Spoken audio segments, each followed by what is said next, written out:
ba itong kutong lupa na to? Pumila ka!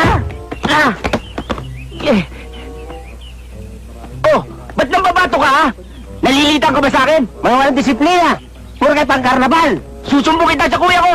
Kahit 10 pang kapatid mo kasi lalaki mo! Hindi na natatakot! Pag sumbong ka, baka ipalo pa kita sa kapatid mo eh! Mark!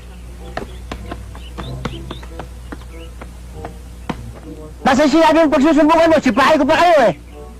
Mark! Ito yung umahapi sa akin, oh!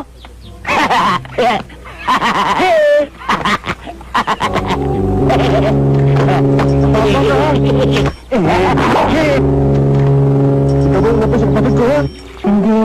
Sabi ko nga sa unahan ko siya eh. Ito pala eh. Sa Kristan ako eh. Pogi mo. Ang kinis ng kutis mo. Ano kagulo yan? Mo.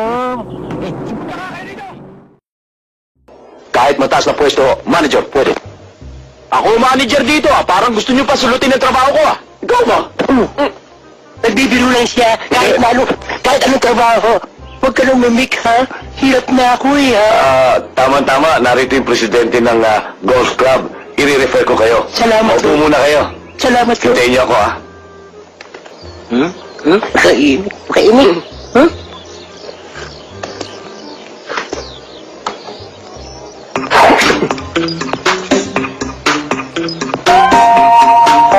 Si Boss Danny, Bola na iwan, oh! Panahon na ng bola ng basketball para tamaan mo!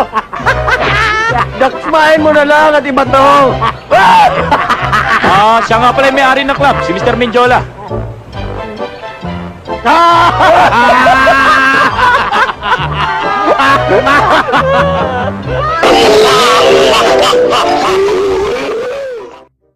Magandang araw, bayan. Saglit naming puputulin ang inyong pagbabasa ng dyaryo upang ihatid sa inyo ang isang mahalagang balita. Kasalukuyang pinaghahanap ng mga otoridad ang isang grupo ng mga Hapon at Pilipino na involved sa pag-i-smuggle ng mga paltik na baril. Bibigyan daw ng pabuya na 500,000 piso ang sino mang makakapagturo o makakahuli sa nasabing sindikato. Hindi totoo yan. Bola lang yan. Anong bola sa sinabi ko? Hindi mo na may bibigay yun eh. Laki-laki nun eh. 500,000? Ano ka nasisira, ulo? Eh bakit pa marunong ka pa sa akin? Eh ako ang nagbabalita. Baka suntukin kita dyan eh. Sige nga, subukan